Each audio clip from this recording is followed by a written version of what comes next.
Il Matera è una squadra tutta rinnovata rispetto all'anno scorso, che eravamo già un paio d'anni, i ragazzi stavano insieme. Quest'anno, a 15 giorni dal campionato, abbiamo rifatto la squadra e hanno dimostrato anche il loro valore di quello che hanno fatto in campo. Diciamo, un po' di tempo ancora per trovare la condizione di qualcuno e poi ci possiamo togliere parecchie soddisfazioni.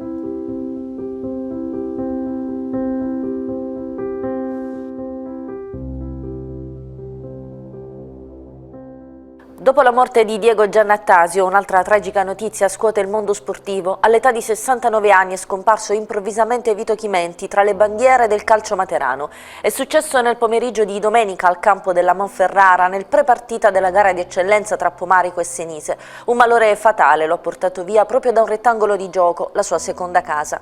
Chimenti è ricordato da tutti come il bomber della bicicletta. Per il particolare dribbling lo ha reso famoso tra gli anni 70 e 80 e poi riprodotto anche da campioni di fama internazionale come l'argentino Osvaldo Ardiles nel celebre film Fuga per la vittoria. Il presidente biancazzurro Franco Salerno lo pesca nel 72 dalla società dilettante della Edisport Altamura, in cui l'attaccante barese faceva già sfoggio di doti balistiche, potenza del tiro e incredibile capacità di tenere la palla attaccata al piede come una calamita. A dispetto dei soli 19 anni mette subito a segno 16 reti in Serie C nel Matera di Mancinelli e in seguito Veneranda, mister che lo vorrà con sé qualche anno più tardi a Palermo. Nell'estate del 73 sembrano aprirsi i palcoscenici della Serie A, ma l'avventura nella Lazio finisce prima ancora di cominciare. Dopo i prestiti a Salernitana e Lecco, il legame con Matera è ancora forte e nonostante la retrocessione del club biancazzurro in Serie D, Chimenti nell'estate del 75 non resiste al richiamo della società che lo ha lanciato e torna da trascinatore, mettendo a segno un'altra valanga di reti che contribuiscono al ritorno in Serie C. Già idolo della tifoseria, resta il 21 settembre per un'altra annata che lo proietta verso i massimi livelli del calcio italiano. Delle tante annate in Serie B e Serie A vanno sicuramente citati i 29 gol in cadetteria con il Palermo, la rete messa a segno con la maglia rosanero alla Juventus in finale di Coppa Italia e le 9 reti in Serie A con la Pistoiese che rappresentano il record per il club toscano in massima serie. Nonostante le esperienze in club blasonati di mezza Italia, Matera è la città a cui Chimenti resta più legato.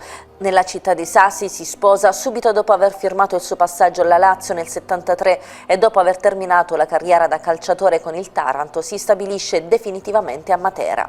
Appese le scarpe al chiodo comincia una lunga serie di esperienze come allenatore e collaboratore tecnico. Negli ultimi anni si è dedicato ai settori giovanili, dopo aver guidato le formazioni giovanissimi allievi dell'Invicta Matera, conquistando diversi titoli regionali.